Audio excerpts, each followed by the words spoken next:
Hello सारे होशियार बच्चों, क्लास 8 के हिंदी के टॉपर्स बच्चों, एक बार फिर आप सबका बहुत बहुत स्वागत आपके अपने YouTube channel learn Hindi with Anju ma'am में। बच्चों, हम लोग आपकी पाठ्य पुस्तक कक्षा 8 की सोन चिरैया पढ़ रहे हैं, है ना। और इसमें हम लोग आज करने जा रहे हैं जिस पाठ पहला आदर्श बदला। आगे के पाठ हम पहले से कर चुके हैं, है ना। ऐसा नहीं समझिएगा आज पहला पार्ट शुरू हो रहा है तो अभी शुरुआत है। हम लोग काफ़ी पार्ट कवर कर चुके हैं, ठीक है। तो इस पार्ट में भी हम लोगों ने क्या करा था, एक्सप्लेनेशन को 2 पार्ट में बहुत अच्छी तरह से समझ लिया था। तो पिछले वीडियोस में आप सर्च करके जाएंगे तो इस पार्ट का एक्सप्लेनेशन, जहाँ हमने बीच बीच में कठिन शब्द भी समझे थे, अच्छी तरह से रीडिंग करी थी, तो वो देख लीजिएगा। आज हम इसके अभ्यास के अंतर्गत मौखिक और अर्थग्रहण संबंधी प्रश्न करेंगे, ठीक है बच्चों। तो चलिए शुरू करते हैं।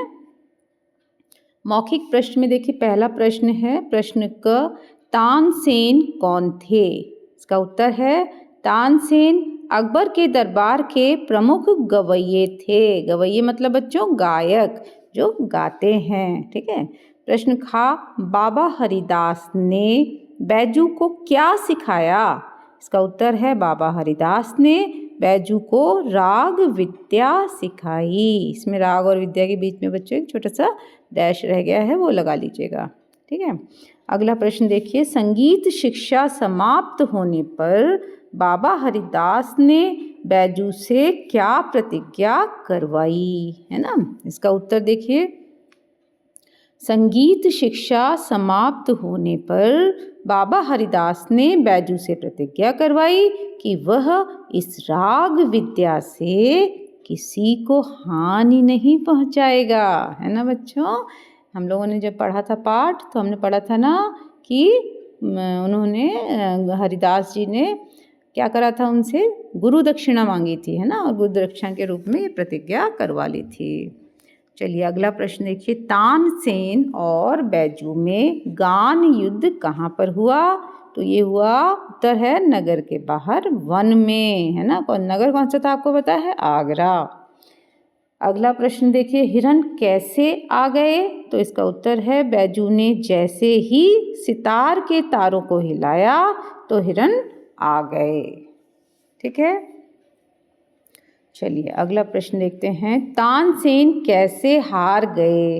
इसका उत्तर है जैसे ही बैजू ने दूसरी बार अपने संगीत की लहर छेड़ी तो सभी हिरण जिनके गले में मालाएं पड़ी थीं वापस आ गए और तानसेन शर्त हार गया, है ना। पाठ में हमने पढ़ा था ना, पहली बार जब बैजू ने अपना संगीत शुरू किया तो सारे हिरण आ गए थे उनका संगीत सुनने, ठीक है। तो उन्होंने क्या किया था, अपने गले में पहनी हुई फूल मालाएं उन हिरणों के गले में डाल दी थी, है ना। फिर वो चले गए थे वहाँ से। दोबारा फिर जब तानसेन ने उन्हें चुनौती दी कि अब आप दोबारा बुला के दिखाओ उन्हीं हिरणों को जिन्होंने मालाएं पहनी हैं, तो उन्होंने अपने संगीत की लहर छेड़ी तो वो सभी हिरण जिनके गले में मालाएं पड़ी थी वापस आ गए और तानसेन शर्त हार गए, ठीक है बच्चों। तो अब आगे देखते हैं हम इसमें अर्थ ग्रहण संबंधी प्रश्न। इसमें क्या होता है, एक पाठ के अर्थ को आपको पढ़ना है और उसी के अंदर से प्रश्न होंगे जिनके उत्तर हमें देने हैं। तो ये पाठांश है, यानी पाठ का एक अंश या एक टुकड़ा, एक पीस है। रवि की पहली किरण ने आगरे की जनता को नगर के बाहर भागते देखा। रवि की पहली किरण यानी अभी सवेरा हुआ, इसका मतलब ये हुआ अभी सवेरा हुआ, सवेरे सवेरे ही, है ना। आगरे की जनता नगर के बाहर भाग रही थी। साधु की प्रार्थना पर सर्वसाधारण को भी उसके जीवन और मृत्यु का कौतुक देखने की आज्ञा दी गई थी, है ना। कौतुक मतलब एक आश्चर्यजनक अनोखी घटना। और जीवन और मृत्यु का कौतुक क्यों कहा गया है, क्योंकि बच्चों अगर बैजू बावरा इस प्रतियोगिता में तानसेन से हार जाते तो उन्हें मृत्यु दंड मिलता, है ना, इसलिए। तो और इसीलिए उन्होंने उनकी प्रार्थना पर सभी जनता को, सर्वसाधारण मतलब सामान्य जनता को भी ये घटना देखने का मौका मिला और उन्हें अनुमति मिली बादशाह की तरफ से, ठीक है। आगे देखते हैं, साधु की विद्वता की धाक दूर दूर तक फैल चुकी थी। साधु की विद्वता, कौन से साधु, बैजू बावरा, जो कभी अकबर की भी सवारी देखने को घर से बाहर न निकले थे, जिन्होंने कभी बड़े बड़े त्योहारों पर भी बाहर आना पसंद न किया था, आज वे भी नई पगड़ियाँ घोट घोट कर बांध रहे थे। यानी कि जो लोग कभी भी बाहर नहीं निकलते थे, वो भी जल्दी जल्दी निकले थे देखने के लिए, क्योंकि उनके लिए इतनी बड़ी आश्चर्यजनक घटना, इतना बड़ा कौतुक होने वाला था। जो कि क्या कौतुक था? बैजू बावरा और तानसेन की गायन प्रतियोगिता। ठीक है, 10 बज गए, लोगों ने दृष्टि ऊपर उठाई। अकबर सिंहासन पर था, साथ ही नीचे तानसेन बैठा था और सामने फर्श पर नवयुवक बैजू बावरा बैठा था। वो नवयुवक था, छोटा सा था ना बच्चों, छोटा ही बच्चा था। बच्चा मतलब कि जब पिता की मृत्यु के समय 12 वर्ष का, और 12 वर्ष अब इन्होंने अभी गायन सीखा तो 24 वर्ष का, लेकिन तानसेन तो बहुत बड़े थे ना उनके सामने।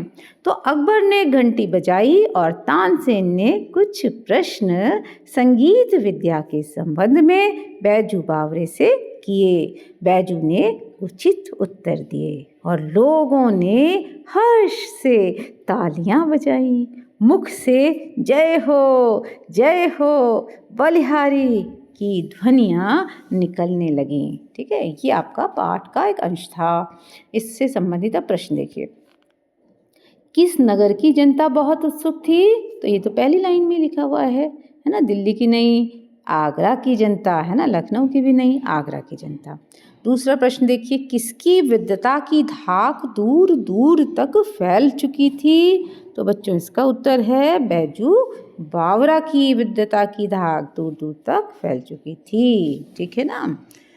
चलिए अगला देखते हैं। गायन की प्रतियोगिता किस किस के बीच थी? एक साधु और हिरणों के बीच? ना, अकबर और बैजू बावरा के बीच? अरे ना, बैजू बावरा और तानसेन के बीच। गायक तो यही दोनों थे, है ना, कोई साधु, अकबर, हिरण, ये सब कोई गायक थोड़ी थे। तो तीसरा ही आंसर सही है। घा देखिए, लोगों के मुख से जय हो की ध्वनियाँ किसके लिए निकल रही थी? अकबर के लिए, बैजू बावरा के लिए या तानसेन के लिए? तो क्या था बच्चों? बैजू बावरा के लिए, क्योंकि उन्होंने तानसेन से भी अच्छा गायन करके दिखाया था। ठीक है ना बच्चों। चलिए यहाँ तक आपका ये प्रश्न हो गए, मौखिक प्रश्न और अर्थग्रहण संबंधी प्रश्न। ठीक है बच्चों। चलिए यहाँ से हम अपनी बात पूरी करेंगे बच्चों। और एक बार आपको याद दिला दूं, चैनल को सब्सक्राइब अगर जिसने अब तक नहीं किया है तो आप फटाफट से चैनल को सब्सक्राइब कर दीजिए, बेल आइकन प्रेस कर दीजिए, ताकि सारे जो भी मैं वीडियोस बनाऊँ आप तक फटाफट से पहुंच जाए उसका नोटिफिकेशन, और आप हिंदी के बन जाएं टॉपर्स, है ना। टॉपर्स बच्चे बनना है ना, तो फिर इसको सब्सक्राइब करिए। और फिर अब आगे के प्रश्न, लिखित प्रश्न और व्याकरण बोध इत्यादि हमने अगले वीडियोस में कराते रहेंगे। तो बच्चों सब्सक्राइब करिए और देखते रहिए। अगले वीडियो में फिर मिलेंगे, तब तक के लिए जय भारत, जय हिंद।